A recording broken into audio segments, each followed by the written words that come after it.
Meus amigos, Carlo Ancelotti convocou a seleção brasileira para os jogos contra Chile e Bolívia.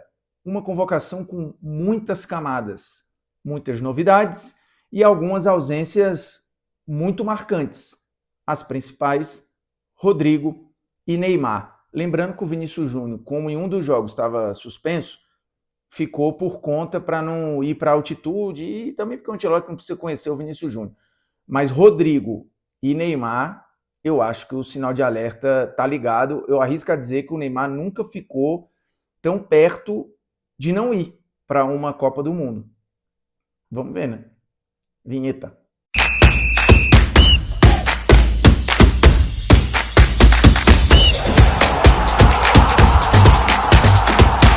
Fala moçada, beleza? Ó, Bruno Formiga na área, nada mais convidando você aí a se inscrever no canal, tocar na notificação, deixar o seu like, seu dislike, comentar o conteúdo, compartilhar o conteúdo aí nos seus grupinhos de WhatsApp, porque esse promete, cara, porque quando fala de convocação, de seleção, novidade, jogador do seu clube que foi chamado e principalmente quando deixa o Neymar de fora, aí já sabe que é um quiprocó, né? O rebuliço, como diria o outro.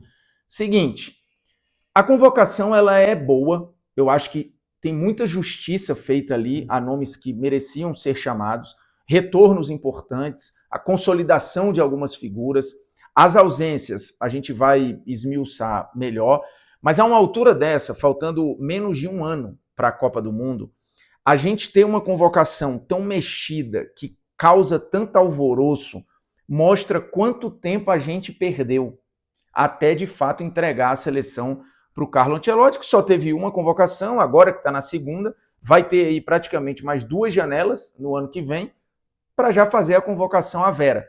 É muito pouco tempo que ele tem para trabalhar. Então, acho que mostra como o ciclo foi caótico, como o ciclo foi ruim e como a gente perdeu tempo para uma altura dessa ter uma convocação com tantas novidades, com tantas mexidas, com um jogador para ser observado aos 45 segundos do tempo pelo Ancelotti, que é o caso do Lucas Paquetá, quando ele fala, eu preciso conhecê-lo melhor. A gente está falando de um cara que foi muito importante no ciclo para a Copa de 22 e que agora, por N circunstâncias, está voltando nas mãos do técnico, que vai estar na Copa do ano que vem para tentar conhecê-lo melhor. É muito louco o que a gente viveu nesses últimos anos de seleção brasileira. Mas vamos lá. Em relação às novidades, acho que a convocação do Hugo Souza, ela já era pedida há um tempo, assim, nem é tão novidade assim, né? Eu acho que é o reforço de um nome que desponta como a terceira escolha. O Bento parece cada vez mais consolidado e o Alisson acho que tinha que ir mesmo. O retorno do Fabrício Bruno à seleção e agora nas mãos do Ancelotti, acho que faz justiça a um zagueiro que foi talvez o melhor do Brasil na temporada passada. Nessa teve um início, assim como todo o Cruzeiro, com alguns altos e baixos, mas voltou a um nível muito alto. E acho que é um zagueiro de seleção brasileira, sim. O Casemiro, fica muito claro que ele está, de fato e de direito, na seleção brasileira para não mais sair. Ele já tinha voltado na primeira convocação, tinha ido bem, e agora o Ancelotti dá a segunda carta de confiança para um cara que vai ser alicerce do meio-campo da seleção. Isso para mim é inegável. O retorno do Paquetá, depois de todos os problemas que ele teve, e que de fato esses problemas afetaram o rendimento do Paquetá, é evidente que o Paquetá teve o seu futebol comprometido por conta das acusações que vinham sofrendo. Ele acabou sendo absolvido e agora está com um caminho livre para voltar a jogar no West Ham e voltar à seleção brasileira. E aí o Ancelotti quer observá-lo de perto. Quando um técnico fala em observar, é claro que ele conhece o Paquetá, mas uma coisa é conhecer o futebol do cara, outra coisa é trabalhar com ele e sentir o termômetro ali do ambiente de grupo, do treinamento, o quanto ele capta ou não as instruções, o quanto ele responde rapidamente à forma de jogo do cara. Então, assim, é importante ter essas figuras próximas e eu acho muito legal para a seleção brasileira ter de novo o Lucas Paquetá agora, ao que tudo indica, 100% focado em jogar. Eu acho esses pontos muito importantes. Eu acho interessante a volta do Luiz Henrique à seleção. Né? A ida dele para o Zenit parecia que podia comprometer o Luiz Henrique na seleção. E lembrando, antes até da gestão Ancelotti, ele vinha jogando bem pela seleção. Toda vez que ele entrava, ele respondia, ou dava assistência, fazia gol, decidia jogo. A ida para lá foi um movimento estranho e que poderia ter sido crucial para ele não ir para a Copa do Mundo. Então acho que nesse momento ele volta a ter uma oportunidade e é um cara assim de força, goleador decisivo, de arrasto, de drible, que não sentiu a camisa da seleção, e isso é bem importante no momento que a gente está vivendo, projetando a Copa do Mundo do ano que vem, a quantidade de problema que a gente vai ter, de pressão que esses caras vão sofrer. Caio Jorge, esse talvez seja o nome que mais fez justiça. Hoje é o melhor atacante do futebol brasileiro, fazendo gol atrás de gol, atacante de força, senso, posicionamento, um jogador de muita velocidade, de potência física, mas que resolve situações com 1, 2 toques também. E o Ancelotti foi muito claro ao dizer do porquê da convocação do Caio Jorge. Outros nomes ali que na primeira convocação do Ancelotti causaram algum estranhamento, agora acho que causam menos. Por exemplo, o Richarlison. Na primeira, claramente ele foi porque era um cara de confiança do Ancelotti e ele não fez jus àquela convocação. De lá para cá, ele voltou a jogar bem no Tottenham. E acho que agora, entendendo que uma galera ficou fora e que ele tem essa carta a mais de já ter trabalhado com o Ancelotti, eu não me espanto com a convocação do Richarlison, não. O João Pedro me parece um nome óbvio, né? Ele hoje talvez seja o melhor 9 brasileiro em atividade no futebol europeu, em rendimento. Você pode até achar que tem outros mais talentosos, mas do ponto de vista de rendimento, o que ele tem feito desde que ele desembarcou no Chelsea é loucura, né?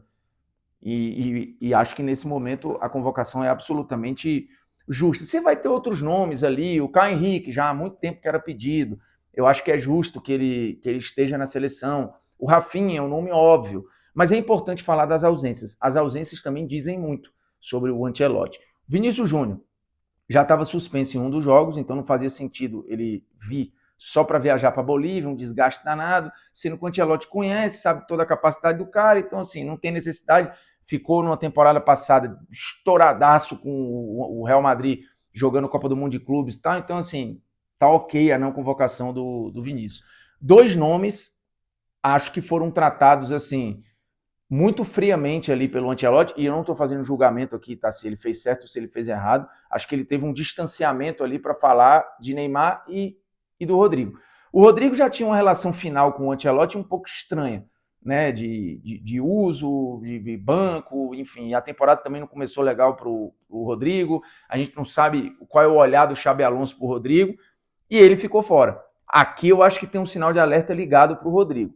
E tem um outro sinal de alerta ligado para o Neymar. O Ancelotti, inclusive, deu uma resposta, assim, falou, não conversei com os dois, não dei explicação, se eles quiserem alguma explicação, eles podem entrar em contato comigo e tá tudo certo. O que eu acho que ali ele tentou tratar todo mundo de maneira igual, né? Para não falar, putz, esse aqui eu não dei satisfação, para esses aqui eu dei. Da outra vez, tinha um papo combinado do Neymar com o Ancelotti e eu acho que era normal, porque ele estava chegando para falar com um cara que é liderança do grupo, que estava ali as brechas de voltar para a seleção e de voltar a ser o principal nome do time. Eu entendi ali. Dessa vez, ainda teve a história do edema, que acho que facilitou a vida do Ancelotti para justificar a não convocação e colocar na conta da parte física e falar, cara, a minha prioridade são jogadores que estejam 100% fisicamente para ajudar a seleção do jeito que eu imagino, lembrando, o Real Madrid dele, desde que ele voltou lá, foi campeão em 22, de lá para cá, tinha o Antônio Pintos, o italiano, que trabalhou com o Ancelotti na Juventus e em outros lugares e deixou o time tinindo fisicamente. O Modric nunca teve tão bem fisicamente, o Kroos nunca teve tão bem, o Benzema, à época, nunca tinha estado tão bem. Isso valeu para o Vinícius, valeu para o Valverde, valeu para uma galera. E ali estava um ponto-chave do Real do Ancelotti, a potência e a preparação física. Ele vai levar isso para a seleção brasileira. Então, quando ele coloca na conta da parte física e o Neymar teve uma questão de um edema muscular, ele consegue botar um asterisco ali para ser menos pressionado e menos perguntado sobre as ausências. O Rodrigo, eu acho que essa conta ainda vai vir, e de novo o sinal está ligado aqui, até porque a relação final lá no Real não estava tão legal assim. O Neymar fica essa questão, será que se ele não tivesse tido o edema, pelo que ele vinha apresentando, ele seria convocado? Eu levaria.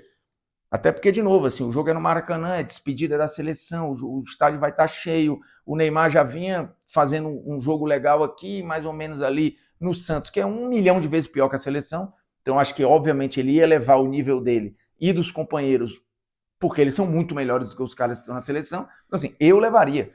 Independente se ele está a 60, 70 ou a 100. Até porque eu nem sei se o Neymar vai voltar um dia a estar 100% fisicamente, comparado ao Neymar de 20, de 21, de 15.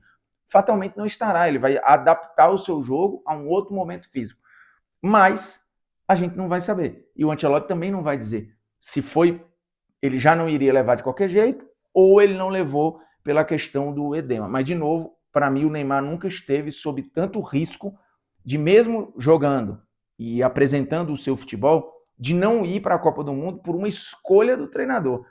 Porque, de novo, no ano que vem só vão ter 2 janelas aí curtas de amistoso para a convocação final da Copa. Então, assim, ele fala que o Neymar não precisa provar nada, porém, o Ancelotti nunca trabalhou com o Neymar. Ele está trazendo o Paquetá para conhecer melhor e o Neymar ele não vai ter essa chance agora. Ele só vai ter no ano que vem, a partir ali de março, já nos acréscimos para a convocação decisiva. Então, de novo, eu acho que a gente tem uma situação inédita na seleção brasileira na história recente, que é o risco real de o Neymar, mesmo estando apto, ficar fora de uma convocação e acabar, de repente, ficando fora da Copa do Mundo, o que há uns meses ou anos atrás parecia inimaginável. Se inscreve no canal, toca na notificação, deixa o seu like aí, o seu dislike também, e é nóis. Beleza? Tamo junto.